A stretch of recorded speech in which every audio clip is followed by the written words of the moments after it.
Hello, everybody. I hope your exams went well. We have very little time. You have to concentrate on the upcoming papers. So, we are going to do a quick analysis of the paper and the solutions. I would request कि आप लोग इस पे बहुत ज़्यादा समय ना दें. आप concentrate करें अपने आने वाले exams के लिए. This can wait, but still अगर आपके अंदर बहुत ज़्यादा ही उत्सुकता है to find out कि क्या score है, क्या नहीं है, तो आप इसे use कर सकते हैं. But again, I would say be very very judicious with it. बहुत कम टाइम इसके ऊपर आप स्पेंड करें. आपको बाकी के भी जितने सब्जेक्ट्स हैं उन सब के भी सॉल्यूशंस इसी तरीके से इसी सेम जगह पे मिल जाएंगे.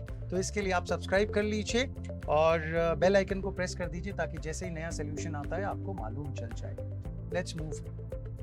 The first question, industrialization began in which one of the following European countries in the second half of the 18th century? आप सबको याद होगा, आपकी किताब में लिखा हुआ था कि इंग्लैंड में बहुत पहले इंडस्ट्रियलाइजेशन हो गया था, फ्रांस वगैरह में 19th सेंचुरी में हुआ था, इसलिए करेक्ट आंसर हो जाएगा D, England.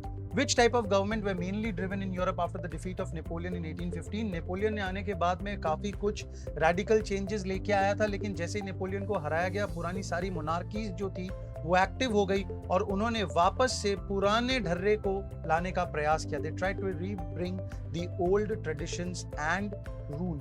Therefore, the correct answer is going to be option A, conservative.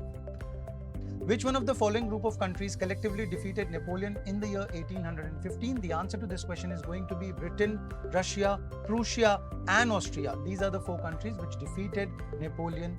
Battle of Waterloo 1815. आपको ये सारी बातें पता होगी.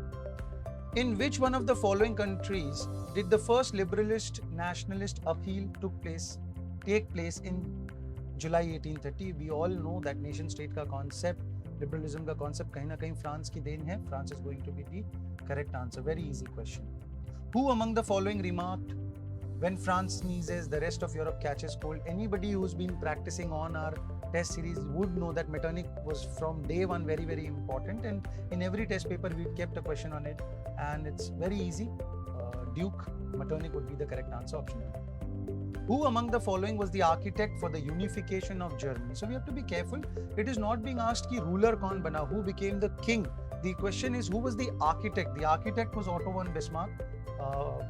If the question would have been about the ruler or the king, then probably would have gone for Kaiser Wilhelm. So the correct answer is going to be option A, Bismarck. Who among the following had sought to put together a coherent program for unitary Italian Republic during 1830s? Now you'll have to be very careful over here. The question is not who eventually became the king of Italy, and more so date का भी ध्यान रखें. 1830s की बात करी गई है. Italy became unified much later. Victor Emmanuel II came into the picture much later. Over here the answer is going to be Giuseppe Mazzini. This question could have easily confused some of us. So if you were not in a hurry, if you were calm and composed, I'm sure you would have got this answer correct. In which one of the following states is overgrazing the main reason for land degradation? The correct answer to this question is going to be Maharashtra. बाकी जगहों पे it is either over irrigation or other reason, but over here the correct answer is going to be Maharashtra. Identify the soil which ranges from red to brown in color and saline in nature. The very first paragraph about this soil talks about these qualities, that ये red to brown color का होता है and usually saline होता है. Therefore, the correct answer is option C, arid soil. Which one of the following forces leads to maximum soil erosion in plains? Plains में sheet erosion काफी popular होता है, जहाँ पे कि running water की वजह से soil erosion हो जाता है. The correct answer is going to be option C. Deforestation due to mining has caused severe land degradation in which one of the following states? Now सिर्फ mining ही आप देख लें तो आपको जवाब मिल जाना चाहिए. Any which ways mining का लगभग जितना भी काम है वो या तो ईस्टर्न बेल्ट में या सेंट्रल ईस्टर्न बेल्ट में इंडिया जो है वहाँ पे सबसे ज़्यादा होता है, और केरला, गुजरात, तमिलनाडु में उतनी माइनिंग नहीं होती है. The correct answer is going to be option A, Odisha. Who among the following was proclaimed King of Unified Italy in 1861? यहाँ obviously the answer is going to be Victor Emmanuel II. And do you notice the difference? ये 1861 की बात है, वो 1830 की बात थी जहाँ पे हमने Giuseppe Mazzini को correct answer दिया है. Which one of the following subjects is included in the union list? Obviously communication, telecom regulatory authority of India, try, 2G 3G scam, ये सारी बातें आप लोगों ने सुनी होंगी. तो ये सारा चीज़ें जो है वो सेंट्रल गवर्नमेंट के पर्व्यू में आता है. Which one of the following elements is not included in the Belgium model? Dutch and French speaking ministers shall be equal in the government. Yes. Many powers of the central government have been given to state governments. ये भी बिल्कुल सही है. Brussels has a separate government in which both the communities have equal representation. Again, this is correct. There is a community government which has special powers of administration. Now, community government थी, ये बिल्कुल सही है, लेकिन community government को बहुत ही specific powers दिए हुए थे कल्चर के रिस्पेक्ट में, लैंग्वेज के रिस्पेक्ट में. उनको एडमिनिस्ट्रेशन की फील्ड में कोई पावर्स नहीं दिए गए थे. So you have to be very careful while you are reading this. और अगर ये सिर्फ कम्युनिटी गवर्नमेंट आपने पढ़ा, आगे का एडमिनिस्ट्रेशन नहीं पढ़ा, there is a very high likelihood that you might go wrong. But अगर आपने ठंडे दिमाग से इसका आंसर दिया है तो I am sure you would have got the answer correct. Option D is going to be the correct answer.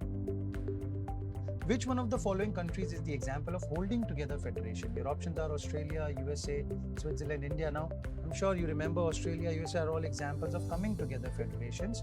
The correct answer is going to be option B, India. Which one of the following ethnic communities is in majority in Sri Lanka? Now, this is a very, very easy question. The correct answer is going to be option D, Sinhalese. There are, in this paper, yes, what is interesting to notice is some questions are very, very easy, for which you would not even need to probably read the 4 options available. But then there are some questions in this paper which might be sufficient enough to confuse people. All in all, I would believe that scoring a 30 in this paper would be very, very easy. Scoring a 35 would be manageable. Anybody who's scoring 38 and above in this paper has done really well. So if you, after you've matched your answers and if your score is coming 38 and above, I'm sure you've done a good job. Which one of the following subjects is included in the state list? Banking, currency, communication. We just solved a question wherein we answered that communication, Telecom Regulatory Authority of India, 2G, 3G scam, सब central government संभालती हैं.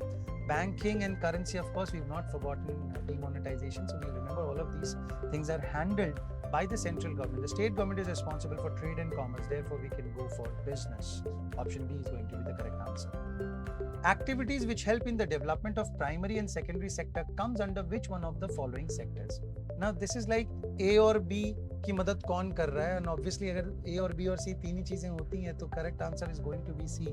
यहाँ पे भी वैसा ही है. आपने 3 primary sectors के बारे में, 3 मेजर सेक्टर्स के बारे में बात करी है, primary, secondary and tertiary. So which is the sector which is helping primary and secondary? The correct answer is going to be option C, tertiary. Identify the correct feature of unitary form of government from the following options. There are 2 or more levels of government. Now, this happens when there is a federal form of government. Different tiers of government govern the same citizens. Of course, again, different tiers. Unitary form of government usually does not have different tiers. Therefore, this does not really matter. Each tier of government has its own jurisdiction. Again, if you read option A, B, C, all 3 options are talking about 2 very, very distinct units of governance which are usually more popular in a federal form of government. Over here, the correct answer is going to be option D. The sub-units are subordinate to the central government. So the central government has major power with itself and all other units are going to be subordinate to it. Now, this is distinctively a feature of the unitary form of government. At the initial stages of development, which one of the following sectors was the most important of economic activity? Not just for India, for probably every other country as well. आज जो countries developed हो चुकी हैं, उनके लिए भी at one point of time, primary sector was the most important sector.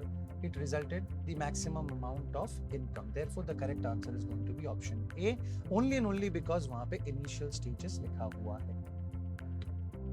Activities in which natural products are changed into other forms come under which one of the following sectors? Natural products को दूसरे form में convert करना is the question. Therefore, the correct answer is going to be secondary. Natural form में primary में आप उनको use करते हो, natural resources को use करके product avail करते हो, that is primary. But अगर आप primary products को form बदल रहे हो तो correct answer is going to be option B, secondary. The products received by exploiting natural resources. तो बस उसी का कंटिन्यूएशन का क्वेश्चन है। जैसे मूवीज में होता है प्रीक्वल आता है, वैसे ही क्वेश्चन 21 का 22 जो है वो क्वेश्चन 21 का प्रीक्वल है। The correct answer is going to be option D, primary. Which one of the following factors is mainly responsible for declining water level in India? Now, obviously, irrigation could have been a correct answer क्योंकि sir irrigation में काफी पानी चला जाता है, industrialisation में भी शायद बहुत पानी चला जाता है, अर्बनाइजेशन की वजह से भी शायद पानी की खपत सर्टेन एरियाज में बढ़ जाती है। But the idea is I'll have to select an option which covers everything, which is the most appropriate answer. Over here, ना इरिगेशन जरूरी नहीं है कि आप ग्राउंड वाटर लेवल्स को ही यूज करें। irrigation can be done without the help of groundwater. You can use rainwater harvesting, or for that matter, you can use a system of dams and canals that can be used for irrigation. So irrigation की वजह से not necessarily water level नीचे जाएगा हमेशा. Industrialisation, urbanisation से भी बेहतर option होगा ओवर यूटिलाइजेशन. मोरओवर ये क्या है कि you have to compartmentalise that this question is actually from economics and not from geography. In our chapter of geography, we tend to read a lot about irrigation and how irrigation is taking away a lot of water. But this is specifically from economics, and in economics, I'm sure you remember there is this story about the groundwater level going down. And the correct answer to this would be overutilization, because as long as our utilization is at par with the speed at which nature is replenishing, जिस speed से nature ground water को refill करता है, अगर हमारा utilisation उसको exceed ना करे तो वाटर लेवल कभी डाउन नहीं जाएगा. तो मैक्रो लेवल पे देखने से हमें पता चलता है correct answer is going to be option D, over utilisation. Which one of the following subjects is included in the concurrent list? Trade, commerce, agriculture, ये तीनों चीजें स्टेट लिस्ट में आती है. अभी हमने बात करी थी, हमने बिजनेस का ऑप्शन सेलेक्ट किया था फॉर स्टेट लिस्ट, तो ट्रेड और कॉमर्स दोनों स्टेट लिस्ट में. Agriculture also is a state list item, therefore the correct answer is going to be marriage, which is under the concurrent list. Question number 25. Now this question is a little tricky. We'll have to be very careful while we are answering this question. The assertion statement says, after Russian occupation in Poland, the Russian language was imposed on its people. ये एक assertion statement है, ये true है. The use of Polish soon came to be a symbol of struggle against Russian dominance. ये reason का statement जो है ये भी ट्रू है. Both the statements are true, there is no denying that. So obviously C और D का कोई सवाल नहीं है. We are left with option A और option B. Now what we need to realise is, why did Russia choose to make Russian the official language. अगर हम इसका जवाब जानते हैं तो हमें पता चल जाएगा कि रीजन स्टेटमेंट वही होना चाहिए, क्योंकि आपने एक असर्शन दिया है that after Russian occupation in Poland the Russian language was imposed on it's people. So the correct reason, the correct cause why Russia did this should have been the reason for this assertion.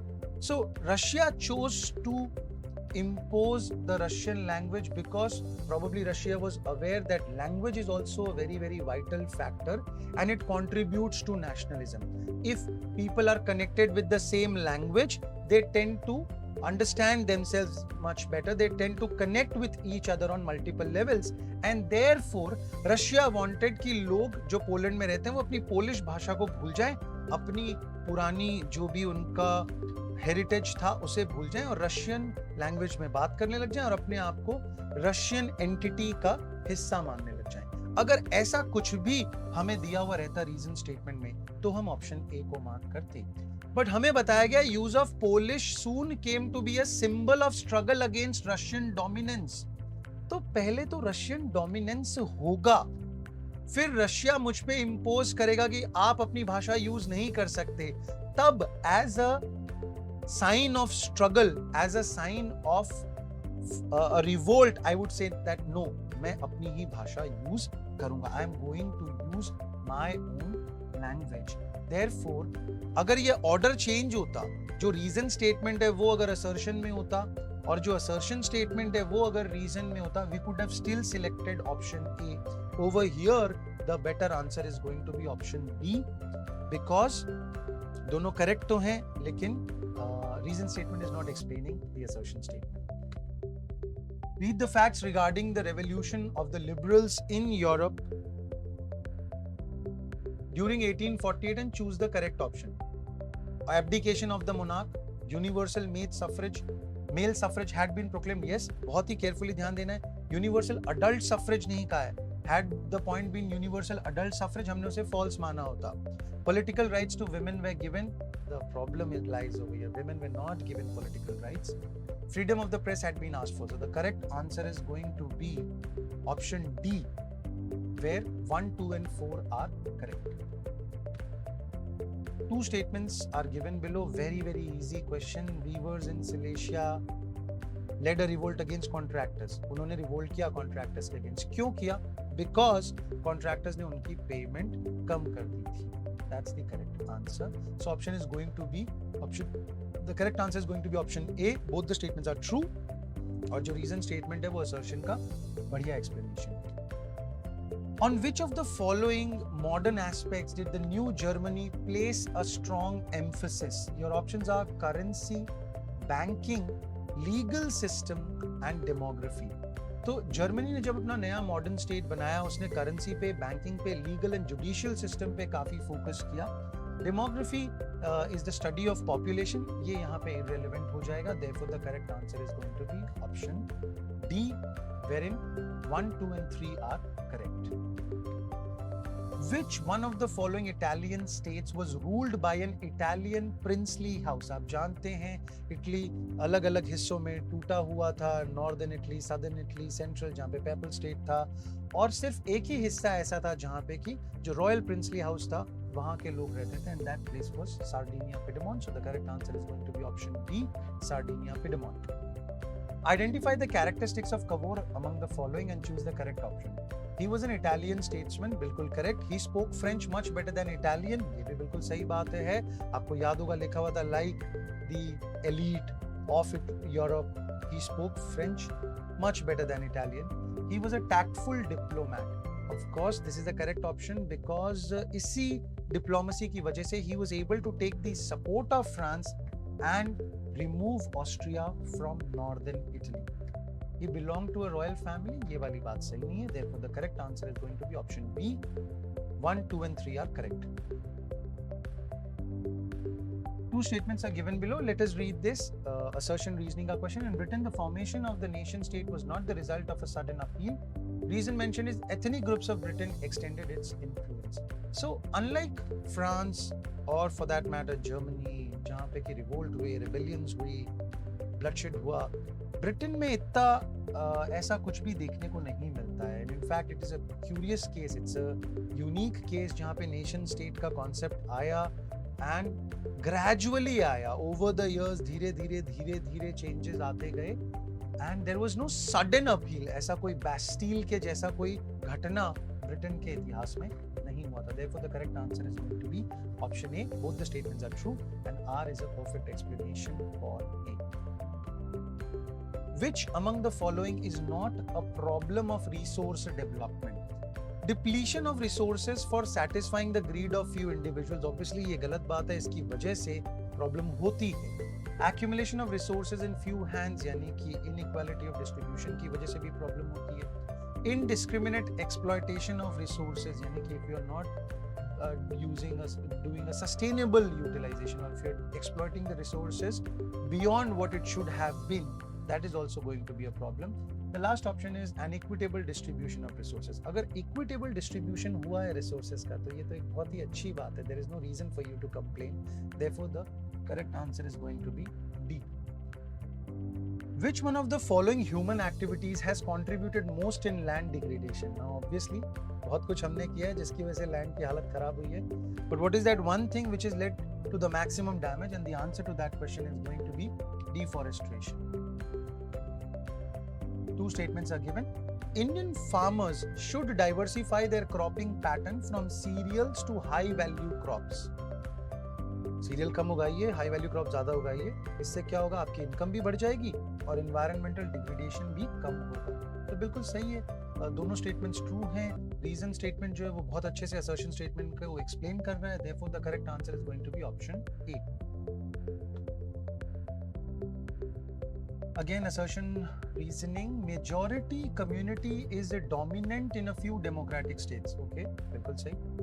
dominance can undermine the unity of the country. Again, this statement is also true. Both the statements are true.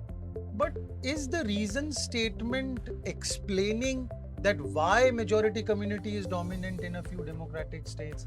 So it is not really explaining anything. It is just mentioning two not unconnected facts. Therefore, the correct answer is going to be option B. Power sharing is good. Reason, it helps to reduce the possibility of conflicts between social groups.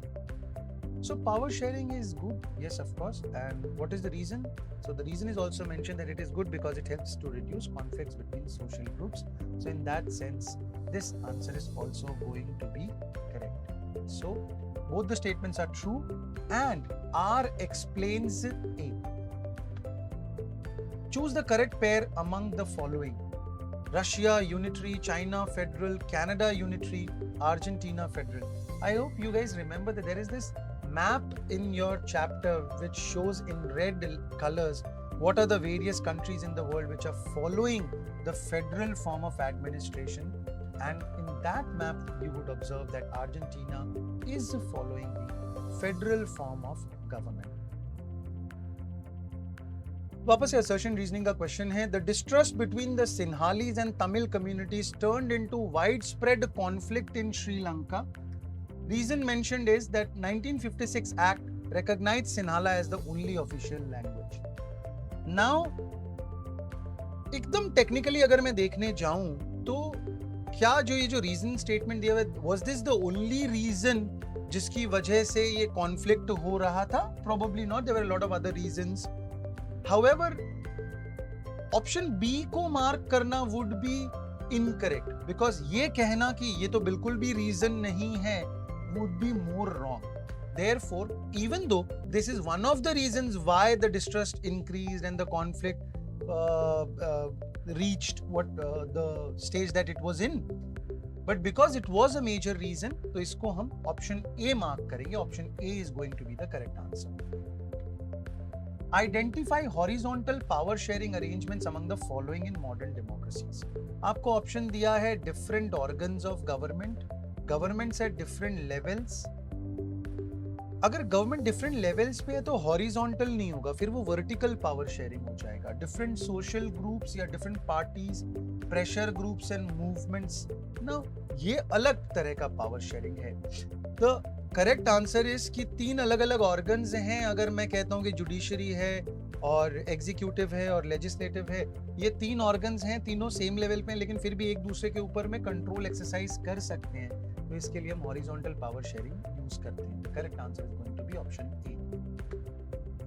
Match column 1 and 2 with the and identify the correct option. Now obviously यहाँ पे there has been an error because option A और option C को अगर आप compare करेंगे, दोनों में बिल्कुल सेम ऑप्शंस लिखे हुए हैं. एंड आयरनी ये देखिए कि वही करेक्ट आंसर भी है. व्हाई? बिकॉज हम सबको पता है कि आर्मी यूनियन लिस्ट के पास होती है तो 1 का डी होगा. स्टेट लिस्ट के पास पुलिस होता है बिकॉज इंडिया पुलिस नहीं होती है, महाराष्ट्र पुलिस, गुजरात पुलिस, इस तरीके से आपको देखने को मिलता है. तो करेक्ट आंसर होगा 2 का सी. तो 1, 2, 2 सी दोनों सही होगा. Then there is concurrent list. Concurrent list जो है वो जा रहा है फॉरेस्ट, 3 का बी. तो obviously we are left with 1D, 2C, 3B and 4A जो कि A और C दोनों में अवेलेबल है. तो करेक्ट आंसर जो होगा वो इन दोनों में से कोई भी एक. जिसने भी A या C में से किसी भी एक को मार्क किया होगा, they are going to get full marks in this question. Which of the following countries is an example of coming together federation? अभी पीछे हमने देखा था जब हमने होल्डिंग टुगेदर की बात करी थी, then we repeated कि USA coming together federation का एग्जाम्पल है. तो correct answer is going to be option A, USA. What is not an integral part of the government? Now अभी अगर आप लोगों के एग्जाम्स नहीं चल रहे होते, I could have had a very engaging discussion on this. और मैं शायद आपके साथ लड़ता कि कैसे judiciary should, in an ideal world judiciary should be the correct answer because judiciary को इंडिपेंडेंट रखा जाता है गवर्नमेंट से. बट यहाँ पे हम बिल्कुल एकेडमिक सेंस में अगर जवाब देना चाहें तो क्योंकि हम सब ने बुक में ये टेक्स्ट में ये पढ़ा है कि 3 organs of government are legislative, executive and judiciary, इसीलिए मैं यहाँ पे करेक्ट आंसर ए को मार्क करता हूँ, office of the prime minister. But in an alternate universe if we were having a conversation, I would have reason with you कि कैसे judiciary सही आंसर होना चाहिए. but the correct answer is going to be option A. Kerala has low infant mortality rate. क्यों, आखिर ऐसा क्यों है? क्यों केरला का इन्फेंट मोर्टेलिटी रेट लो है? तो हमें पता चलता है कि वहाँ पे बेसिक हेल्थ पे ध्यान दिया जाता है, एजुकेशन फैसिलिटीज पे फोकस किया जाता है. Therefore, both the statements are true and R is a correct explanation for it. Therefore, option A would be my correct answer. Suppose there are 4 families in your locality. Average per capita income is 10,000. अब अगर आप इस question को देखते हैं, अगर 4 family है, average 10,000 है, 4 into 10 40,000 should be the total, जिसमें से हमारे पास में 6 plus 8 plus 14 यानी कि 28,000 का हमारे पास डिटेल्स है. तो missing figure should be 12,000. Option C. Which one of the following sectors shows the highest share in GDP? Tertiary is going to be the correct answer. Tertiary sector का highest sharing होता है GDP में. 46 connected question की, लेकिन employment में सबसे बड़ा contributor कौन है? भले ही आज tertiary sector इंडिया का सबसे बड़ा contributor to GDP है, लेकिन आज भी सबसे ज्यादा लोगों को employment provide करता है primary sector. Option A. How is primitive subsistence agriculture related with jhuming cultivation? Now we've entered the world of case studies. मैं यहाँ पे वो पूरा reproduce नहीं कर पाया हूँ, but I'm sure you've read it and all the questions were directly from the case study. इस बार के case study questions probably you would have been very happy to answer them. They are very direct and very easy questions. So the only one option which makes any sense at all over here is option A, that is it is based on shifting cultivation. झूमिंग के नाम से north east में उसे जाना जाता है. ना तो वहाँ पे कैश क्रॉप ग्रो करे जा रहे हैं ज्यादा, ना प्लांटेशन कल्टीवेशन हो रहा है, बिकॉज वो सब बड़े स्केल बड़े लेवल का काम है, और इसीलिए करेक्ट आंसर हो जाएगा option A. Slash and burn agriculture is known as Konuku in which one of the following countries? You do not even have to take the trouble of remembering these things. Directly passage में लिखा हुआ है, Venezuela pickup करना है. Slash and burn agriculture is also known as रोका. रोका नाम से इसे जाना जाता है ब्राजील में. So the correct answer is going to be Brazil. Identify the major problem of jhuming cultivation. Modern inputs, high cost, single crop dominance, ये सारे जवाब गलत है. Correct answer is going to be low production. की jhuming cultivation में production कम होता है और वहाँ पे आप मॉडर्न इनपुट्स नहीं यूज करते हैं. हाई कॉस्ट आपकी नहीं पड़ती है बिकॉज आप खुद ही फार्म में काम कर रहे हैं, सबसिस्टेंस फार्मिंग जैसा काम चल रहा है, तो कोई कॉस्ट आप ऐसा बेयर नहीं कर रहे हैं, neither on fertilizer nor pesticides. Therefore the correct answer is going to be option B. In India slash and burn agriculture is known as bewar in which of the following states? तो आप लोग जानते हैं मध्य प्रदेश वो जगह है जहाँ पे हम कहा करते थे कि दही खाएंगे. मध्य प्रदेश में तो दहिया और बेवार के नाम से मध्य प्रदेश में जाना जाता है. Correct answer Madhya Pradesh. Match करना है 2 कॉलम्स को आपको, बहुत ही सिंपल है. आंध्र प्रदेश में पेंडा नाम से कहते हैं, ओडिशा में पामाडाबी, राजस्थान में वलरे या वलत्रे, और झारखंड में कुरुवा नाम से जाना जाता था. एक ही जगह जहाँ पे झारखंड को कुरुवा दिखाया गया. Option A correct answer is going to be A. Second case study बहुत ही आसान, कुछ बहुत ज्यादा डिफिकल्ट क्वेश्चन नहीं था. 1 क्वेश्चन जिसने आपको थोड़ा ट्रबल किया, एक्चुअली 2 क्वेश्चन है जो थोड़ा ट्रबल करने वाले थे. एक जो थोड़ा सा ट्रबल किया होगा वो क्वेश्चन था कि लक्ष्मी का स्टेटस क्या होगा, और दूसरा एक क्वेश्चन था कि इरिगेशन का सबसे बड़ा रिजल्ट क्या था. ठीक है, बिकॉज मैं उस क्वेश्चन के बारे में डील करने वाला हूँ, that's the reason why I have reproduced the case study over here. यहाँ पे we will get back to this case study while we are discussing that question. Let's move ahead. Which one of the following economic sectors is Lakshmi related to? The correct answer is going to be obviously option A, primary. Primary would be the correct answer. Agriculture से ज़्यादा primary sector का काम और क्या होगा? Which one of the following categories of farmers is Lakshmi related to? क्या उसे big farmer माना जा सकता है? Obviously not. वो बेचारी स्ट्रगल कर रही है. क्या उसे मीडियम फार्मर भी कहा जा सकता है? नहीं सर. जैसी उसकी परिस्थिति है, जिस तरह की गवर्नमेंट सपोर्ट या हेल्प को लिए वो वेट कर रही है, एक मीडियम फार्मर को उतनी जरूरत नहीं पड़ती. तो obviously the correct answer is marginal, क्योंकि उसे एग्रीकल्चरल लेबरर भी मैं नहीं कह सकता क्योंकि अपनी खुद की जमीन पे खेती कर रही है, तो मार्जिनल फार्मर है. In which one of the following sectors is underemployment seen at the maximum? सबसे ज्यादा लोग अंडर एम्प्लॉयड कहाँ हैं? ऑब्वियसली एग्रीकल्चर, क्योंकि वहाँ पे डिस्गाइज्ड अनएम्प्लॉयमेंट की प्रॉब्लम है. इस वजह से आंसर हो जाएगा agriculture, option B. How does construction of dams and canals create employment in large numbers in rural areas? तो अब इस क्वेश्चन का जवाब ऑब्वियसली इंजीनियर्स तो गांव में है नहीं बहुत ज़्यादा जिनको कि एम्प्लॉयमेंट मिल जाएगा. टेक्नीशियंस भी गांव में या रूरल एरिया में बहुत ज़्यादा नहीं जो कनाल का काम कर सकें. एग्जीक्यूटिव्स एंड एडमिनिस्ट्रेशन वाला भी आंसर नहीं होगा. करेक्ट आंसर हो जाएगा कि अनस्किल्ड लेबरर्स को लोकली वहां पे काम मिल जाएगा. The correct answer is going to be option C. Which one of the following is the main result of increasing irrigation facilities in the field of agriculture? Now, this is a very difficult question, I would state. Why I would believe that this question is a little tricky is because now obviously when you read this question, जो सबसे पहला और सीधा जवाब हमारे दिमाग में आता है वो होना चाहिए increase in production. कि प्रोडक्शन बढ़ जाता है. भाई इरिगेशन होती है तो प्रोडक्शन ज्यादा हो जाता है. बट अगर मैं कह रहा हूं कि प्रोडक्शन बढ़ जाता है या प्रोडक्टिविटी बढ़ जाती है, या आप अगर लास्ट ऑप्शन को पढ़े, promote high yielding of crops. High yield का मतलब क्या होता है? यहाँ पे ये नहीं बोल रहे कि हाई यील्ड वाले क्रॉप्स को आप ग्रो करो जिससे आपको ज्यादा कमाई होती है. यहाँ पे बोला है high yielding of crop. Crop का यील्ड यानी कि फसल ज्यादा होना. तो अगर ऑप्शन ए सही होता है, इंक्रीज इन प्रोडक्शन अगर सही जवाब होता है, why not option D? Because promote high yield of crops is the same thing as increase in production.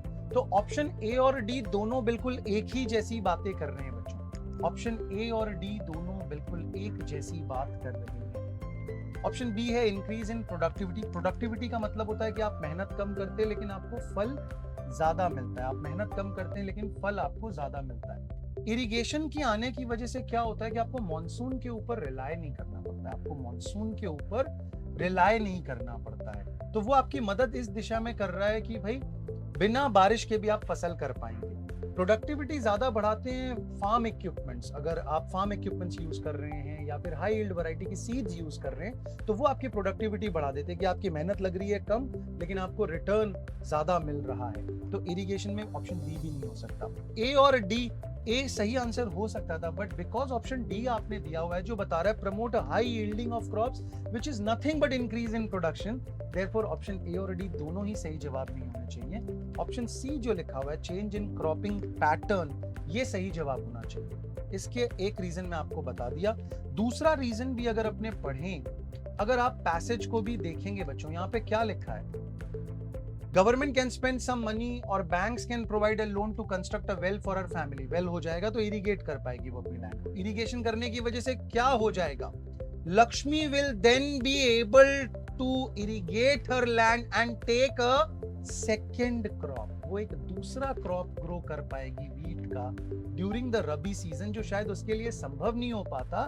वो शायद वन क्रॉप पे रहती थी लेकिन इरिगेशन की वजह से ऐसा हो जाता है. हम अपनी टेक्स्ट बुक को भी अगर याद करें तो बहुत सारे ऐसे एग्जाम्पल्स हमारी टेक्स्ट बुक में मेंशन थे कि इरिगेशन की वजह से अब वहां पे राइस को ग्रो करना संभव हो गया. इरिगेशन की वजह से इस चीज को आप दूसरे सीजन में भी ग्रो कर सकते हैं, दूसरे रीजन्स में भी ग्रो कर सकते हैं. तो इरिगेशन की वजह से ऑब्वियसली प्रोडक्शन बढ़ जाता है, we are not denying.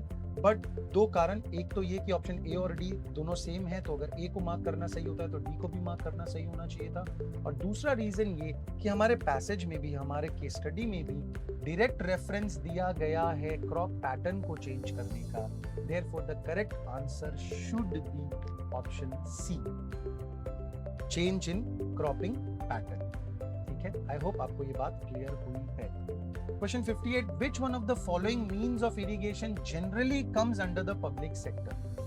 Well, आप अपने खुद के खेत में लगा सकते हैं. ट्यूबवेल, टैंक, ये सारी चीजें प्राइवेट टीचर की है. कनाल जो होती है उसकी ओनरशिप किसी एक व्यक्ति की नहीं होती, इसलिए पब्लिक सेक्टर आंसर हो जाएगा.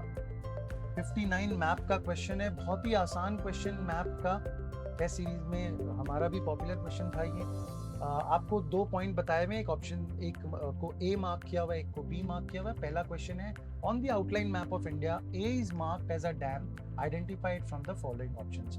Odisha, Mahanadi, Hirakud. Correct answer is option C. Second question जो है वो है, on the same map B is also marked as the largest jute producer state identified from the following option. शायद आपको इन क्वेश्चन में मैप को देखने की भी जरूरत ना पड़े क्योंकि लार्जेस्ट जूट प्रोड्यूसर से आपको डायरेक्टली रेफरेंस मिल जाता है कि the correct answer is going to be West Bengal. Option A 60, West Bengal is going to be the correct answer. Okay guys, that was a quick explanation of all the 60 questions that we have brought for you. आपको same इसी जगह पे बाकी सारे subjects के भी इस तरह के एक्सप्लेनेशन मिल जाएंगे which would be the most reliable in the world of various viral answer keys floating in the market. So in explanations को आप रेफर करें for your other upcoming exams, that is science, mathematics, etc. and subscribe कर दें, bell icon को press कर दें यहाँ पे, ताकि आपको नोटिफिकेशन मिल जाए इस तरह का नया सोल्यूशन जैसे ही हम पोस्ट करते हैं. Thank you, bye bye, best of luck for your exams.